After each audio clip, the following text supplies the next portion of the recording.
Chapitre 4. La lumière enveloppa de son long manteau les quartiers de Koumoul, et l'étendard de la victoire flottait partout dans la province. Les provinces environnantes se transmirent les nouvelles de la vengeance légitime que portait haut notre émir, en compagnie de notre chef, Khoja Niaz Haji.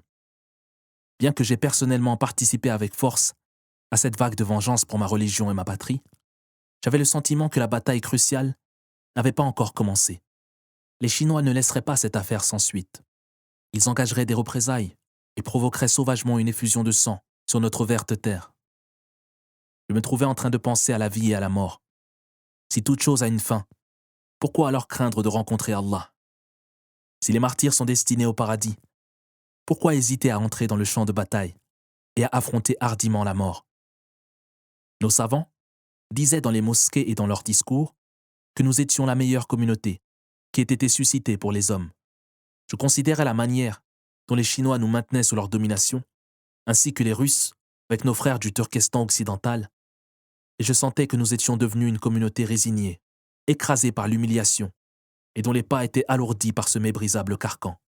Sa dignité et son humanité étant piétinées par un peuple qui ne croit pas en Allah. Me voilà, je suis venue te voir. Qu'est-ce qui t'amène, Najmatul Layl? Tu es mon cœur, ma vie. Je t'ai vu frapper avec ton sabre dans tous les sens et terrasser les héros. J'ai littéralement fondu d'amour pour toi. Cherche un autre homme, Najmatul Layl. C'est toi que je cherche, Mustapha. Je me mis à contempler la nuit, pendant qu'elle étendait ses ailes sur le palais, et qu'elle portait comme secrets et souvenirs.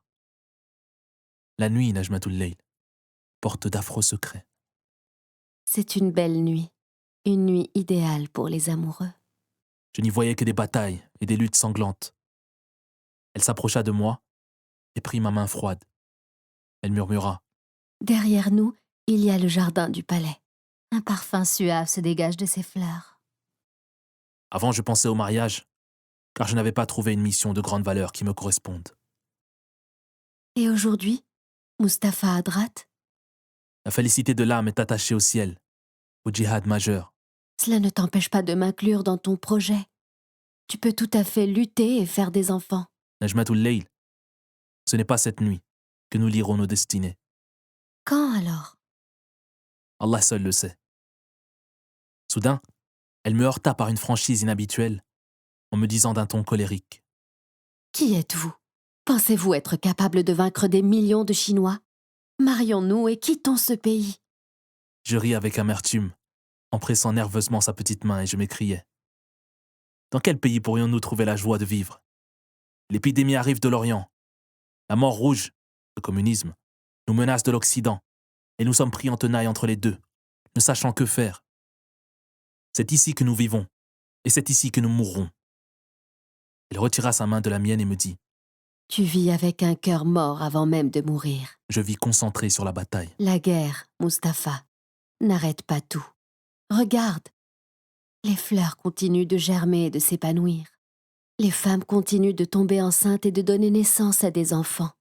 Les bergers continuent de chanter au pied des montagnes.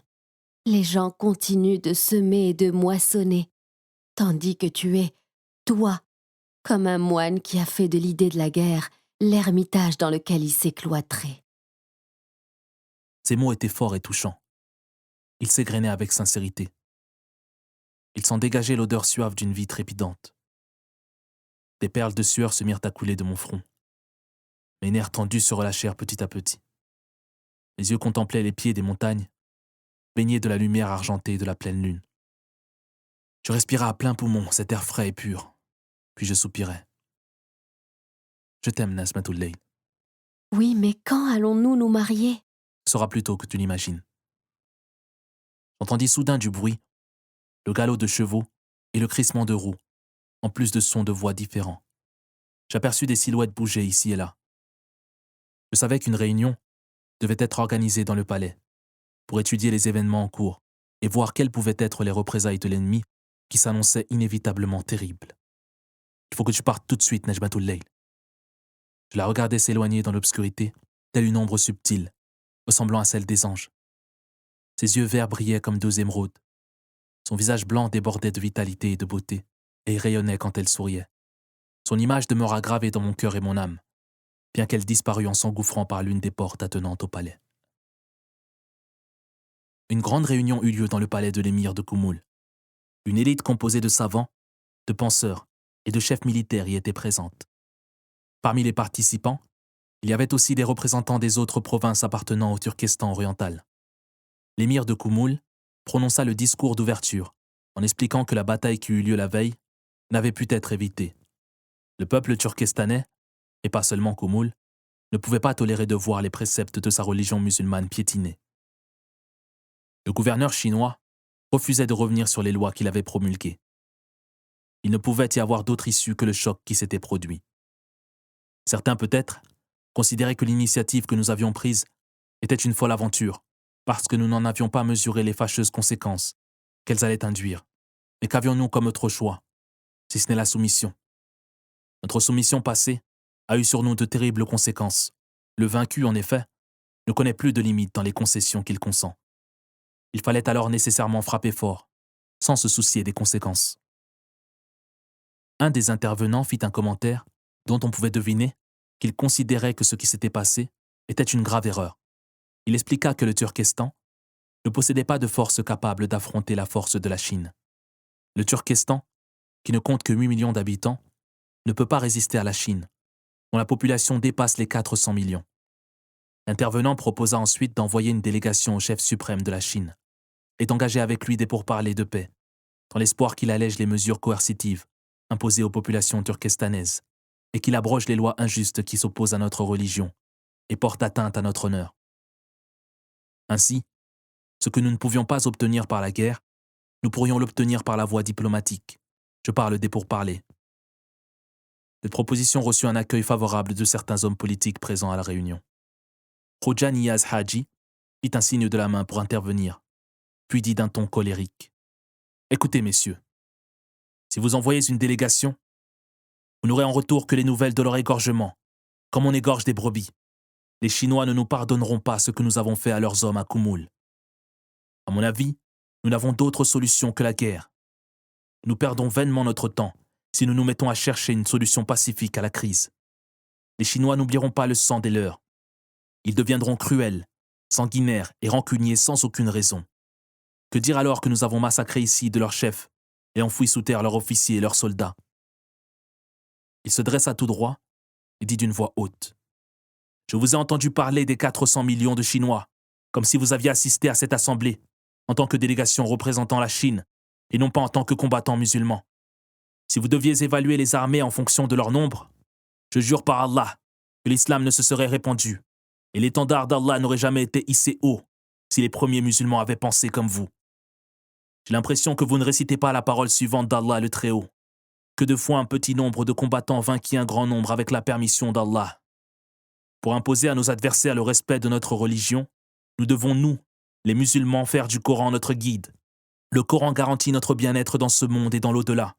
Par Allah, les ennemis n'ont pu dominer et nous imposer leur joug que parce que nous avions abandonné notre religion et avons jeté le Coran derrière nous. Je m'engage devant Allah à ne pas déposer les armes tant que je ne l'aurai pas rencontré, ou tant que je n'aurai pas vengé ma religion et ma patrie. Que celui qui est un vrai musulman me suive. » Khoja Niyaz sortit du palais et se dirigea vers l'arsenal dans lequel furent déposées les armes des Chinois tués. Tout le monde le suivit. Je marchais avec la foule remontée à bloc et vis l'émergence d'une âme nouvelle au milieu des ténèbres du désespoir. Chacun essayait de devancer l'autre afin de prendre une pièce d'artillerie et des munitions. Ils mirent de côté toutes les considérations de supériorité numérique ou matérielle des Chinois. Les pragmatiques pensaient que cette initiative était de la folie. Les plus zélés s'imaginaient qu'il n'existait aucune force sur terre capable d'arrêter le vent de la rébellion. Quant à ceux qui croyaient en Allah avec une foi profonde, ils voyaient que leur combat avait été prescrit et que la lutte devait se poursuivre et que seul comptait le fait d'aller de l'avant et d'affronter les mécréants et les tyrans. Quant à la question de la victoire et de la défaite, elle était dans la main d'Allah. Il ne se souciait pas de la mort. Les bergers dévalèrent des montagnes en chantant leurs chants populaires. Les paysans se présentèrent dans leurs vêtements élimés, tout en portant des fusils rouillés. Ils magnifiaient Allah et proclamaient son unicité. Du haut de l'une des tours du palais, je regardais avec admiration les gens déferler dans les rues. Les dômes et les minarets construits par nos éminents ancêtres parurent plus beaux qu'à l'accoutumée. Avec son matin doré, ses jardins verdoyants et ses constructions résistantes, notre pays incarna l'image de la pérennité et de la force, jouissant de la protection d'Allah. Je descendis en hâte et au bout de l'escalier, je la vis. « Que veux-tu, Najmatul Layl » Les larmes perlaient sur ses beaux cils. « Vas-tu partir ?» Sa voix était empreinte d'une profonde tristesse. « Penses-tu que Mustapha restera ici pour donner du fourrage aux chevaux et mener de paître les troupeaux de brebis ?»« Allez-vous tous partir ?» ?»« Oui. La vie dans l'humiliation n'a aucun sens. » Elle me regarda longuement puis me dit « Mon cœur me dit que tu ne reviendras pas. » »« Si tu m'aimais vraiment, ce pressentiment aurait fondu ton cœur. » Le grand amour est pénétré par la peur. Je secouai la tête en disant « La peur ?»« Oui, je ne te mens pas. » L'amour véritable, ma chère amie, ne meurt pas. La peur ne l'affecte pas. L'amour noble continue d'exister. Que la mort nous emporte ou que nous restions en vie. D'un geste badin, elle fit une tape sur mon bras en disant « Je n'ai encore rien goûté de l'amour comme le reste des femmes. » Mon regard erra loin, tandis que je ressaisis. Les nuits dans lesquelles je pensais à toi étaient des belles nuits. Il y avait dans la frustration et le repoussement un sens mystérieux qui faisait danser mon cœur. Ah, si tu savais. Maintenant mon cœur frémit de joie. Je sais qu'il y a derrière moi un cœur qui bat pour moi. Ton ombre me donnera de la lumière dans les ténèbres des batailles. Je défendrai ton honneur et mon honneur. L'honneur est une partie de la croyance dont Allah nous a gratifiés. Et quand je reviendrai, nous nous marierons. Ô Najmatul Layl, retourne chez ta princesse. Elle doit être seule, car les hommes sont partis. La sortie des hommes en ce jour historique doit constituer un beau souvenir que vous devez chanter et danser. La guerre des principes, ô Najmatul Layl, forge les hommes et fait d'eux de véritables hommes.